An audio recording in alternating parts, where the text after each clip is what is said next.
Einleitung in Deutsch, da wir auch eine deutschsprachige Referentin haben, nennen we switch to English, if that is okay for you. Ich begrüße Sie alle sehr, sehr herzlich, im Namen auch von Professor H.I.J.O.S und insgesamt im juristischen Bereich unserer Fakultät hier zu Law After Lunch. Heute die erste Law After Lunch Veranstaltung in diesem Semester. Bevor ich zur Referentin komme, und zu Einzelheiten möchte ich darauf hinweisen, dass es zwar die erste Veranstaltung ist, aber damit geht es dann auch wirklich los, denn wir haben in doch sehr intensiver Abfolge eine größere Anzahl von Law After Lunch Veranstaltungen. Ich würde mich sehr, sehr freuen, wenn insbesondere diejenigen, die nicht Mitarbeiter der beiden Lehrstühle sind und deswegen ohnehin immer dabei, sondern viele andere, das heißt die Studierenden, aber natürlich auch gerne bitte unsere Gäste vom Max-Planck-Institut, sich interessieren für die nachfolgenden Veranstaltungen. Das ist jetzt ein bisschen peinlich, weil die nächste gleich dann von mir ist. Am 30. Mai, ein Dienstag, werde ich etwas sagen zu dem vorgestern veröffentlichten Gutachten des Europäischen Gerichtshofs 2 aus 15 zur Reichweite der Kompetenz in der gemeinsamen Handelspolitik, CETA-Diskussion und viele andere spannende Dinge. Dann haben wir am 1. Juni einen Vortrag von Frau vom MPI auch. Dann haben wir einen Vortrag am 8. Juni von Frau Nakuaira oder Herr, ist das vom MPI auch? Ja, nicht von euch, ne? Sophie, Entschuldigung, Sophie Nakuaira, Securities of Media Events. Dann haben wir am 15. Juni einen Vortrag einer Gastdozentin bei uns an der Fakultät aus der Türkei, Frau Yildirim, die zur türkischen Urheberrecht sprechen wird. Dann haben wir am 21. Juni einen Politikwissenschaftler, wiederum aus der Türkei, der über die aktuellen Entwicklungen in der Türkei referieren wird. Mit Unterstützung wird er hier als Gastdozent sein der Konrad-Adenauer-Stiftung. Am 22. Juni haben wir einen Vortrag von Professor Rhodes, der ein US-amerikanischer Politikwissenschaftler ist und mit dankenswerter Unterstützung des US-amerikanischen Generalkonsulats in Leipzig bei uns sein wird und zu The Future of NATO sprechen wird. Und schließlich dann am 6. Juli, wer ist das nochmal? Ach ja, genau, das ist eine Entschuldigung, genau, von Herrn Hanschel eingeladen zu Read Judicial Review in Europe, ein Kollege aus Aberdeen. Insofern ein buntes Programm und ich würde mich freuen, schauen Sie auf die Homepage, wenn Sie kommen. Frau Seidel, entschuldigen Sie diese Werbung in eigener Sache sozusagen, bevor wir jetzt tatsächlich zu Ihnen kommen. Dr. Katja Seidel wird uns heute einen Vortrag halten zu Economies of Justice und dem spezifischen Problem und den Herausforderungen, die sich ergaben mit Hinblick auf die Vergangenheitsbewältigung, wenn ich das so sehr vereinfacht sagen darf, in Argentinien. Alles andere im Detail dazu. Ich darf Ihnen kurz Frau Seidel vorstellen, maybe I switch in English for Dr. Katja Seidel is Austrian by nationality. She did her master's, she did a diploma of photography in Vienna, then a master degree in philosophy, namely social and cultural anthropology at the University of Vienna in 2007, and then she pursued and made her way to a PhD in social cultural anthropology in Ireland. She is now being back from Ireland here in Halle on the invitation of the Max Planck Institute, and but will also have or move on to Bern. So in a rather global academic setting and a career. We're happy to have you here. If I see it correctly, this is at least part of your PhD project, so we have some very interesting and recent and challenging insights on the topic. I leave everything else to you. As usually we have around 45 minutes presentation and then we have some additional time for discussion, but all that is for you. Thank you. Thank you very much for this kind presentation. at the very beginnings of my talk, I also want to thank you very much for having me here at this Law After Lunch event, or one of the events. And I want to thank specifically Professor Voblitz for having made this possible so that I can speak here today.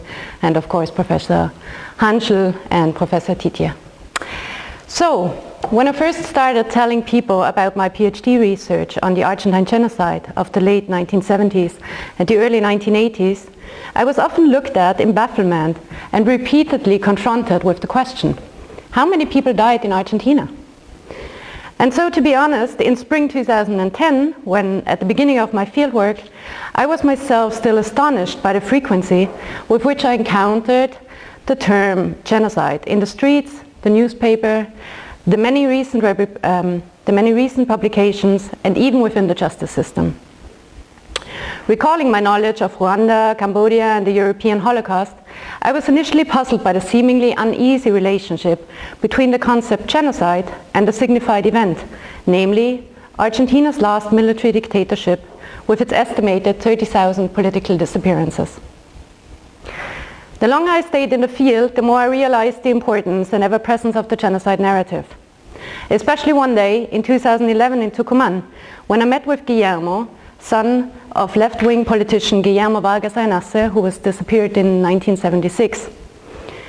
At that time, word about the Austrian anthropologist interested in H.I.J.O.S, the organization of the children of the disappeared, and the human rights trials in Argentina had apparently spread as Guillermo sprang his question.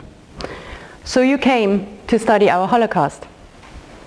And after 15 minutes in which I was being interviewed about my own and my family's memories of genocide and the ways in which I experienced silences about the past, Guillermo continued telling me, if the silence wins, they win too.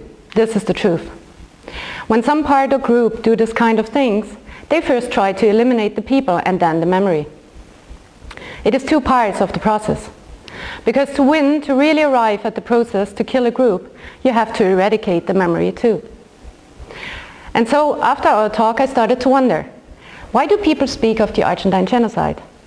How did the discourse of genocide come about, and what are the arguments used to classify the human rights violations as a case of genocide? And finally, what does such an understanding of the past mean for the current struggle for justice and the protagonist group of H.I.J.O.S?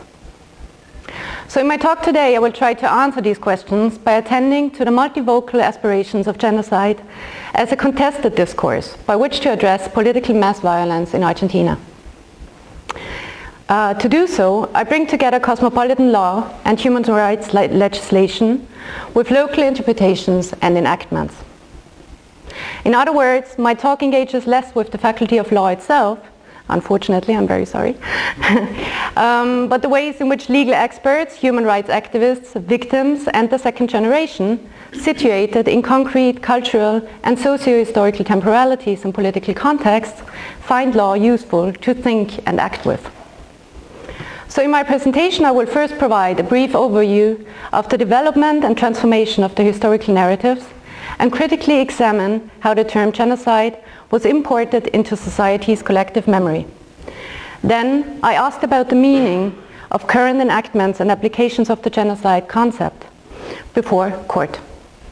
And finally, in part 3, I unpack H.I.J.O.S' active participation in the complex process and exemplify the productivity of absence in my analysis of the meaning of the novel discourse. So, on March 24, 1976, a military coup d'etat brought into power a civil military dictatorship that promised to restore law and order. While paramilitary persecutions of left-wing or Peronist guerrilla movements, such as Montoneros, took place already throughout the 70s, the junta's plan of national reorganization, as they called it, that was introduced with the new de facto government, put in danger anyone potentially opposed to the regime. Activists, students, sympathizers, political opponents, Marxists, Jews, unionists, intellectuals, etc. During the next 7 years, an estimated 30,000 people were abducted, disappeared, and murdered. in the widespread and systematic violence and clandestine detention centers of what then was called the anti-revolutionary war against subversive delinquency. So especially the crime of forced disappearance as the regime's preferred strategy of unlawful combat against its own citizens produced fear and death and traumatized Argentine society collectively. This is something that Antonius Robben has written extensively about in his book. So-called disappearance left survivors and kin with the presence of absence, of those not dead and not alive. Lack of information made it impossible for family members and survivors to mourn or to find any closure. The real horror of disappearance, as Michael Tausig explains, is the combination of the terrible fact of loss with the ever-present hope that the disappeared will return. A feeling that Adolfo, son of a disappeared father, expressed to me that way. You hope, you always hope, that maybe he's far away, maybe he's sick. And well, in the end, one stops to, after 1983, I was already in high school and still he has not returned. And so, well, one starts to accept it, but there is this hope constantly. That's how it is. So after the dictatorship ended, the need for closure, truth and justice made transitional justice measures imperative.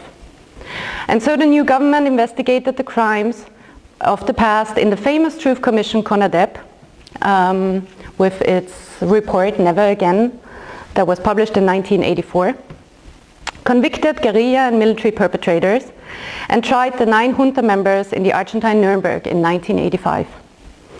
But the period of criminal justice was short-lived. Soon, laws of impunity were introduced, followed by presidential pardons and the politics of national reconciliation.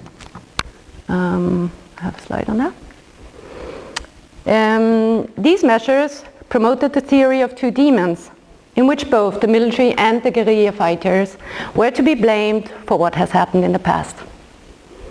So throughout the 1990s, survivors and their relatives found themselves in a somehow paradox situation.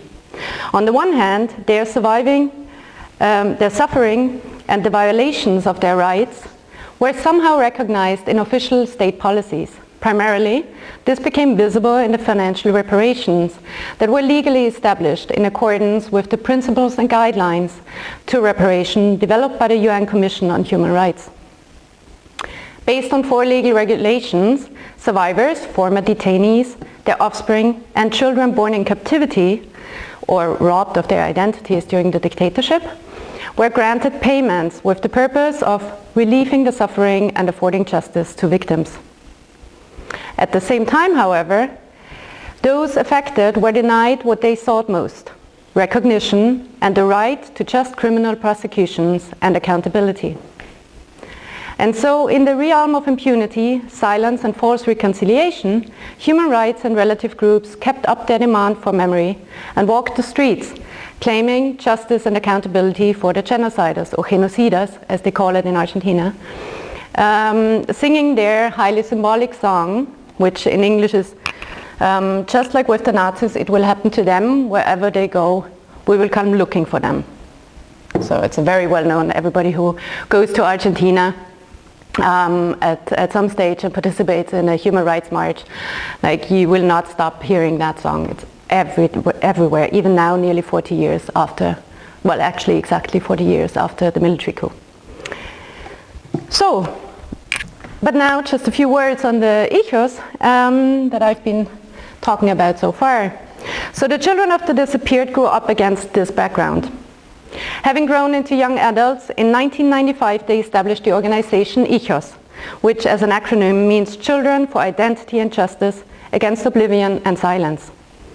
And the organization of the children of the disappeared imprisoned, exiled and murdered victims of the state terror. Following the work of the Madres de Plaza de Mayo, H.I.J.O.S claimed memory, justice and legal punishment and announced their dictum: we don't forgive, we don't forget, and we don't reconcile. In order to fight for justice in times of impunity, H.I.J.O.S invented the escrache, their specific street theaters, in which they outed perpetrators publicly. As a form of resistance, they went to alleged perpetrators' homes, passed around leaflets in the neighborhoods with information on the perpetrator, with his name, with his photograph, his address, and his telephone number, and describing his complicity in the human rights violations during the dictatorship. So with these extrajudicial justice practices, they condemned those who lived among society in impunity. But now, in 2003, with the election of Nestor Kirchner, the political climate changed and human rights groups' continuous struggle bore finally fruits. In 2005, trials were reopened as Congress and judges classified all crimes committed by the state, by state-related perpetrators during the dictatorial regime as crimes against humanity. Since then, and I'm talking about 2016 now, a total number of 2,405 accused perpetrators currently face trial, and 687 convictions have been secured. The post-transitional trials started a new chapter in Argentina and made the courtroom the political and legal space for historical struggle over justice and memory. In it, members of H.I.J.O.S now contribute with trial activities, but also as lawyers, witnesses, and plaintiffs. Given Argentina's impressive prosecutions of human rights violations, the Spanish lawyer Manuel Olé called Argentina a global precedent and the biggest criminal tribunal in the world. But while the country has become a precedent internationally, talking about the past is still a contested practice in the national post-transitional context and offers the textbook analysis of the importance of discursive societal negotiations of memory. So talking about the past, terminology in Argentina, terminologies range from dirty war to excesses of war to all the way on the other side, state terror and genocide. This is just an example of how the children, specifically during these H.I.J.O.S events in the times of impunity, started calling the perpetrators genociders all the time. So calling, and in these terminologies, the victims are respectively called subversives, left-wing guerrillas, or young revolutionaries. So what previously was referred to as clandestine detention centers or lugar de reuniones detenidos is today more often heard as campo de concentración y exterminio, concentration and extermination camps. And what previously was referred to as the 1976 to 1983 military dictatorship is currently more often called dictadura cívico-militar, civil military dictatorship. So H.I.J.O.S street activism also influenced society's discursive repertoire, especially in the early years when the streets were still the only place for them to claim justice. The young activists regularly used the term genocide during these H.I.J.O.S events. Turning genocide into a subjectified term for mass murderers, they managed to address more than the criminal acts of individual perpetrators. Genocide included the context and intention of the acts of torture and killings and pointed out that the violence was directed against the group. In the year 2000, members of H.I.J.O.S went one step further, thinking that the recognition of genocide would allow them to bring to court not only the perpetrators directly responsible for the killings, but also those who supported and profited from the regime, including judges and members of the Catholic Church. They decided during the 5th National Congress of H.I.J.O.S to promote a political campaign which establishes within society a debate about the possibility to bring to justice a trial for genocide against those responsible for the state terror. So calling the violent past a genocide in Argentina is, however, not completely new. Already during the dictatorship, the Argentine Commission of Human Rights published its report, Argentina, Proceso al Genocidio, stating that genocide was the most accurate description of what has happened. At the same time, books like Como a los Nazis, Como en Vietnam, a detailed description of the concentration camps and genocidal practices in Argentina, published by Alipio Paoletti, hinted at comparisons with other genocidal acts. The genocide narrative even entered the legal realm when during the Argentine Nuremberg in 1985, prosecutor Julio Stracera and Marcelo Campo stated in their closing statement,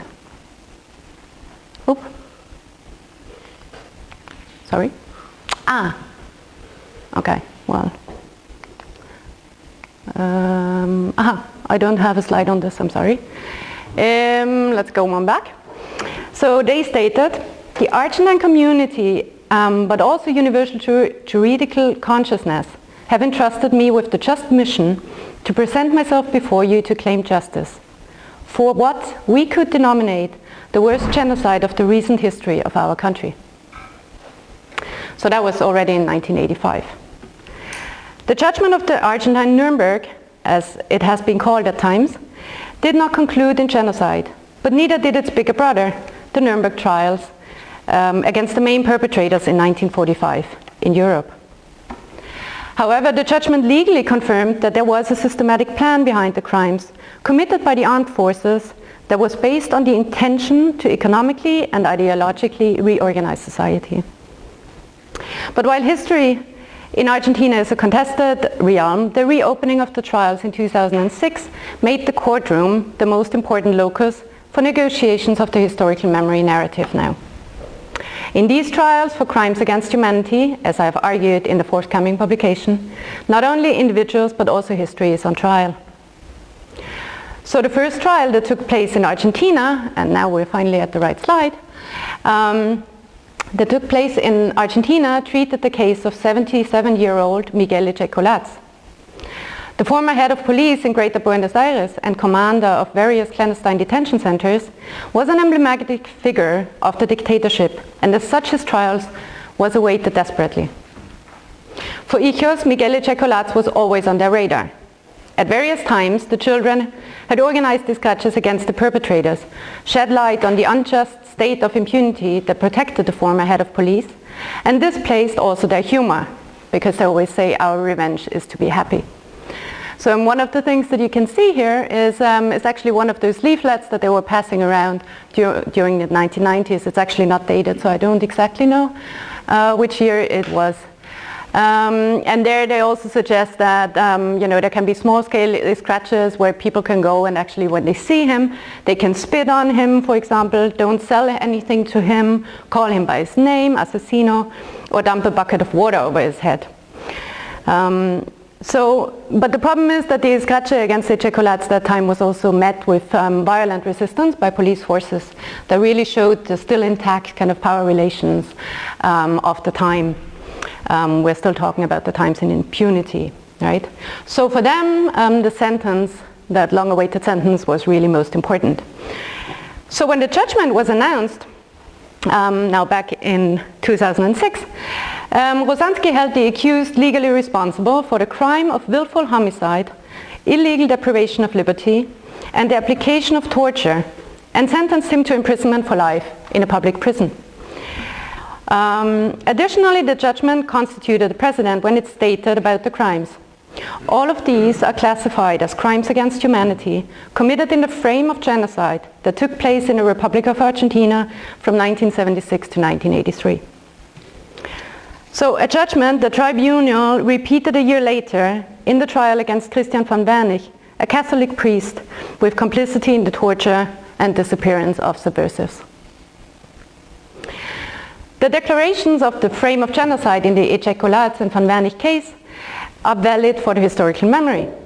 But while human rights groups and the media pointed out the symbolic importance and juridical potential of the judgment, others were more critical of the sentence, which has been repeated in various cases since.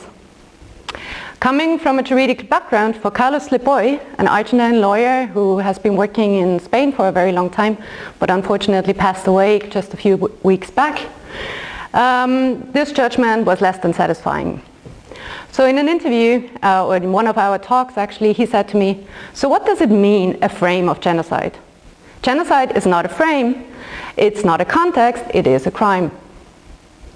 If what happened in Argentina was a case of genocide, and of that Carlos Lepoy was convinced, then legal institutions are responsible to recognize its criminal character. And so he concluded, so why not try them for genocide?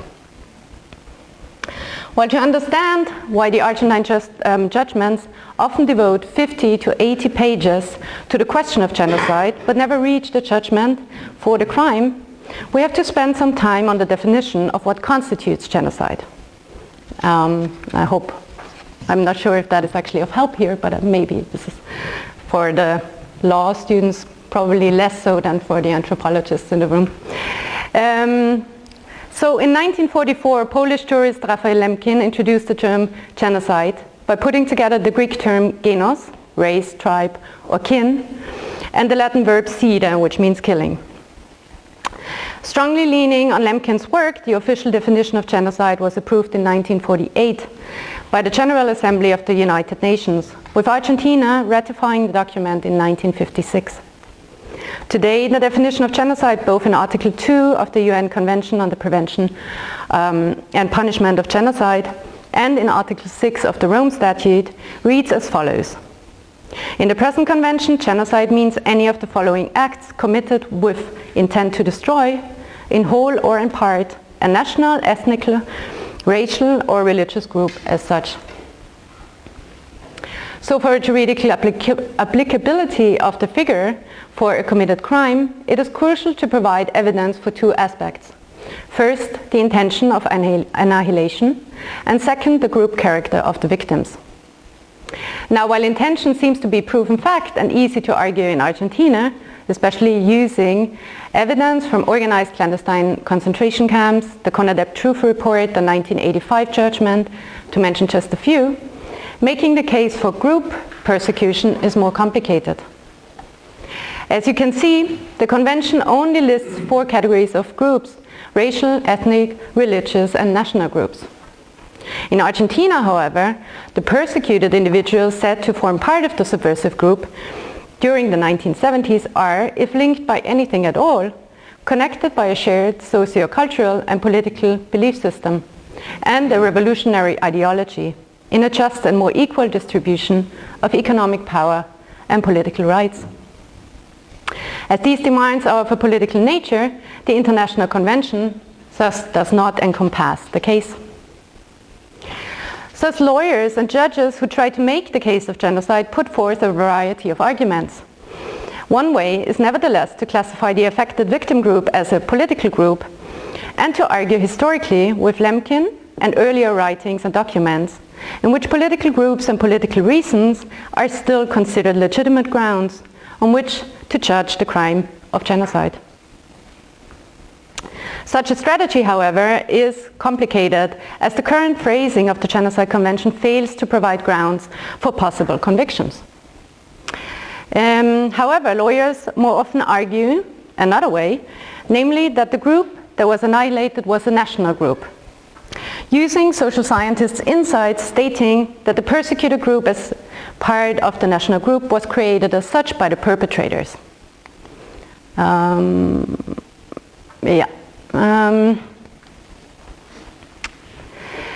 Such an anthropological analysis of manufactured or constructed group identities put forth, for example, by Daniel Feierstein or Mirte Mantaras or also Alexander Hinton, was applied in the von Wernich case, where the judgment reads that the persecuted group in question did not in fact exist beforehand, but was constructed by the agents of repression themselves, to include any individual who opposed the economic brought in by the military or was suspected of seeking to obstruct the aims of the government.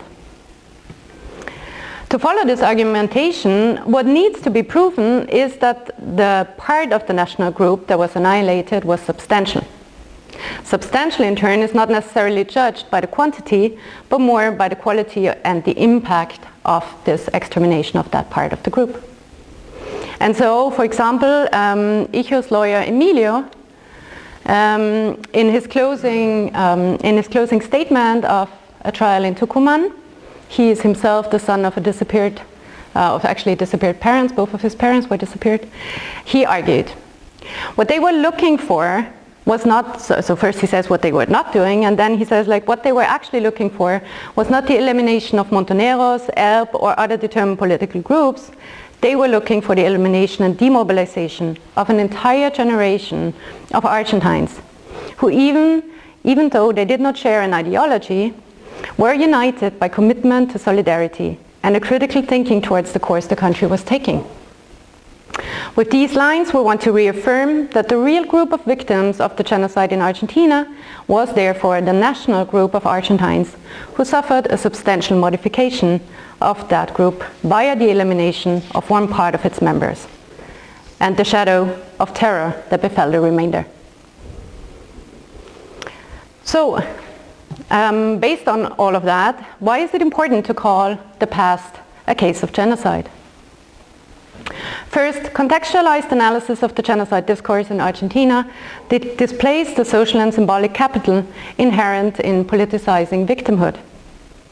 When it comes to the punishment and penalties of accused perpetrators, a comparison of crimes against humanity and genocide shows no difference. Classifications as either crime are internationally recognized, they do not fall under the statute of limitations, and allow for the prosecution of crimes such as murder, torture, the appropriation of children, and other human rights violations. However, qualitatively speaking, and with emphasis on historical consciousness building, they definitely provide an unequal impact. As the Argentine military still presses for a representation of the violence as a necessary war against subversion, which happened to produce excesses of war, the recognition of the state terror as genocide, labeled by the International Tribunal for Rwanda as the crime of crimes, provides precious symbolic capital in countering these arguments. Second, these distinct local national practices at the courts in Argentina present an example of the vernacularization of international human rights law in specific localities, exemplifying thereby the importance of practice and agency when it comes to international law.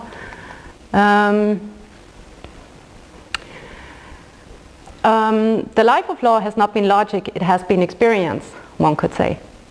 Due to the effects of customary law, current developments in Argentina's juridical practice also impact legal norms on an international level, so it also goes the other way around. For example, the 2,000-page long judgment of the ESMA trial showed the tribunal's intention of reworking the global when it pleaded, liberating a petition to the Supreme Court of Justice enclosing a certified copy of the grounds of this judgment, to the effect that they send applications to other branches of the government before the relevant international organizations, postulating the inclusion of political persecution as grounds for genocide in the respective convention. Another example of that kind comes from the Romero-Nicholson trial that I followed in Tucumán.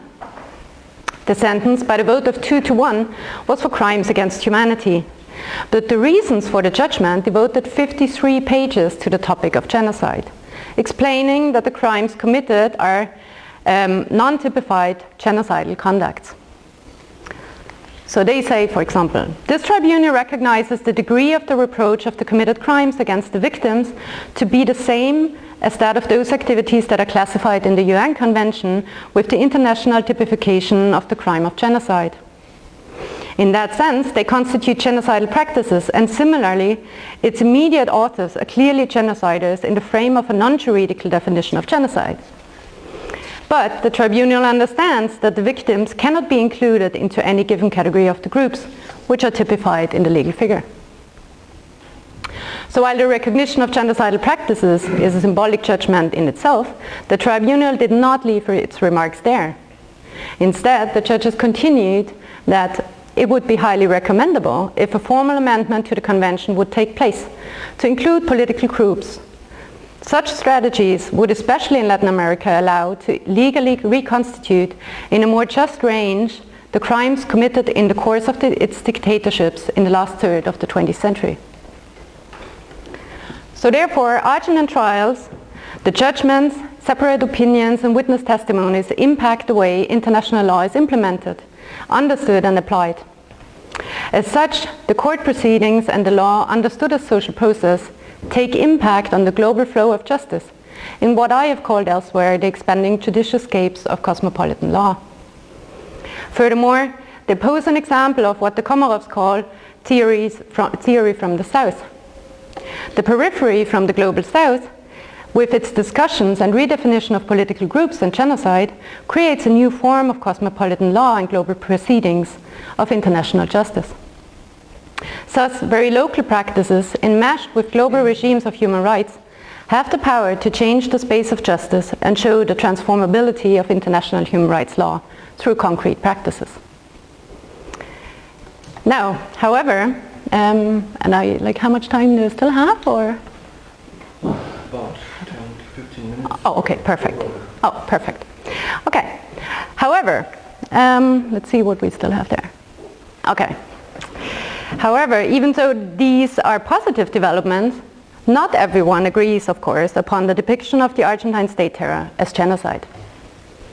The most serious critique comes from social scientists, who are concerned with the question of reconciliation or the healing of social bonds in the aftermath of mass violence.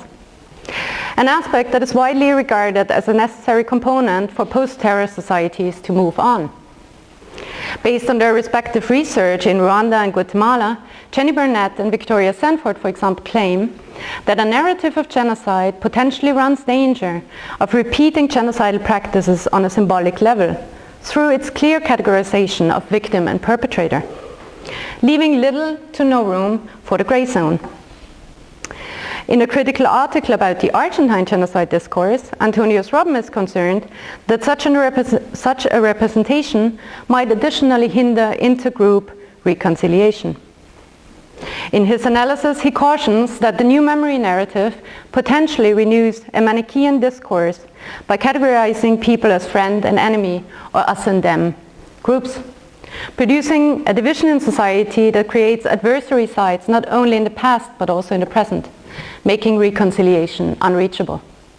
And in some way you can see that here. These are pictures from the trial, or from the courtroom really, in Tucumán, where I was in 2011, and especially in the top picture you can see kind of the spatial dispersion of the audience. It's like throughout all the courtrooms in Argentina now you have the chance to decide whether you want to sit with the victim side or with the perpetrator side. And now you can kind of see very clearly on this picture people have taken a side.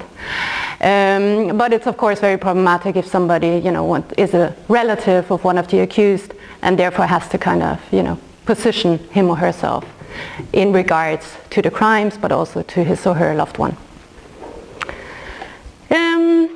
Findings from my research, however, put into question the discourse of reconciliation as a useful category for the Argentine context. In Argentina, the term national reconciliation manifested in the political context of the 1990s as an expression used by President Menem's government to legitimize amnesty laws and the government's policy of impunity that human rights groups fought against for decades. Not surprisingly, the organization H.I.J.O.S, with their defining statement, "We don't forget, we don't forgive, and we don't reconcile," clearly opposes what its members call false reconciliation. Instead, what they seek is justice and legal punishment, stating that the government should know that at the table of reconciliation will always be a missing hand. The hand of those who understand that a truly democratic society does not exist if it establishes itself on cadavers and inequality. So H.I.J.O.S' demand for justice and memory, and anthropological analysis of their rejection of reconciliation and forgiveness deconstructs taken for granted universalized goals of transitional justice paradigms. Thus, while it is important to stress concerns about potential injustices developing around genocide remembrance, my own research on the representation of genocide approached through the eyes of those who suffered from the mass violence proposes an additional conclusion, and this is the last point that I want to make today. Understanding the past as genocide not only changes the way people remember the severity of the crime, but also transforms how people perceive political subject positions and aspirations for the future. The dictatorship's plan of national reorganization that brought about genocidal violence in Argentina aimed at the destruction of the enemy's bodies, ideals, and identities. Even in the aftermath and during initial transitional justice efforts, memories about the objectives and ideals of the disappeared were largely silenced. For example, while the trial against the juntas established that there was an organized plan behind the terror, it failed to serve its reparatory purpose for the victims. As perpetrator-centered proceedings, victims and survivors were not allowed to voice their socio-political goals and beliefs during the hearing phase. This exclusion of political subject positions reduced witnesses to victims and deprived them of their political agency.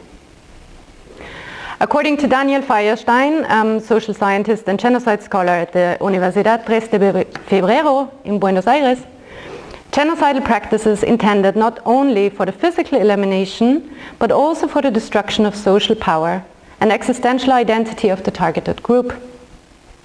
What results from the denial of the other and the physical destruction of victim groups is intended to have profound effect on the survivors. It aims to suppress their identity by destroying the network of social relations that makes identity possible at all. Meaning that the main objective of genocidal destruction is the transformation of the victims into nothing and the survivors into nobodies. That is their social death. If genocide is achieved by the extermination of ideas and socio-cultural power of those annihilated, then to win, as Guillermo has put it in the beginning of this talk, the perpetrators have to successfully erase memory too.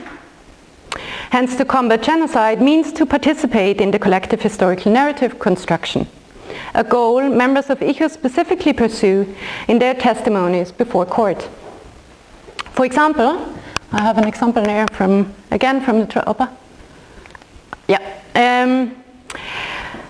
this is an example by Maria, who gave her testimony. She's the daughter of a disappeared mother.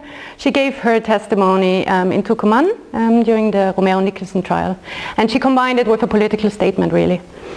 So I want to add something personal that I was able to recover from the letters that my father wrote. In these letters, I discovered that he was an animated, blithesome person, conscious of what happened and preoccupied about the future. Sensible, who cared about others, who was not only looking after himself. And in one of these letters to my grandparents, he wrote that for all his life he would be dedicated to the cause of peace, love and justice. And for that they killed him. And this I want to see sanctioned. Or when looking at H.I.J.O.S active participation in pushing the case of genocide, one can see that they simultaneously create their own belonging to repression, by which they subvert the very reason that brought about the narrative. An act whereby they win back an active role in the discourse formation as part of the ownership of justice. Just as Emilio has said, again the lawyer, he said, and I leave out parts of it, we are the children of a generation of people who, coming from different spaces, believed in politics and participation as the motor for change, for the fight against inequality and injustice. Today, we, the children, represent the voice of our parents because we believe that to fight for justice is a way to bring them back to memory and to remember that these abhorrent crimes intended to wipe out from the memory of the Tucumán people that another form of citizenry was possible. Implicit in Emilio's speech is a transgenerational understanding of justice and activism, represented collectively by the children of the disappeared. But more than that, it also expresses a new we, a felt belonging to a memory community of victim activists in current and former Argentina that subverts the arbitrary group construction of subversives that the military junta established. In a different moment, a member of H.I.J.O.S in Santiago del Estero explained, for example, this connection this way. Well, it's not that we're simply friends. No. We are H.I.J.O.S. We are the children. not only because we get together and think alike, but because we come from a heritage. So the second generation's activism is thus embedded in a holistic reconstruction of agency, political subjectivity and transgenerational ideals of justice. With their participation, agents from the post-terror generation, including those who have not lost a parent but feel connected to a shared heritage, seek a truth that serves their own future, confirming what Lewis Carroll, author of Alice in Wonderland, said, memory is poor if it only looks backward. And so I argue, resembling Foucault's repressive hypotheses, that repression of memory and the presence of absence of the disappeared produced an unexpected activism, and through the reconstruction of an arbitrarily constructed victim group led to the emergence of a community of belonging, or, as I tend to call it, an effective political kinship. Built on biological vertical roots, so to say, as well as horizontal political connections, the children, with all the inner heterogeneity typical for any group, are now positioned as a community that is morally legitimized by a shared transgenerational and just project. And so, as way of a conclusion on the Argentine politics, what is this? Okay. As way of a conclusion on the Argentine politics of genocide, I think there's room for optimism. Firstly, my findings showed that the legal recognition of the past as genocide allows for the prosecution of collaborators, supporters, and other perpetrators involved in the state terror. And the judgment potentially also enables an amendment of the Genocide Convention. Secondly, they present that the commodification of victimhood in the discourse of genocide turned absence into a productive presence, in which members of the new generation gained social and symbolic capital, counter the genocidal deconstruction of memory, and win back the ownership of justice. Thank you.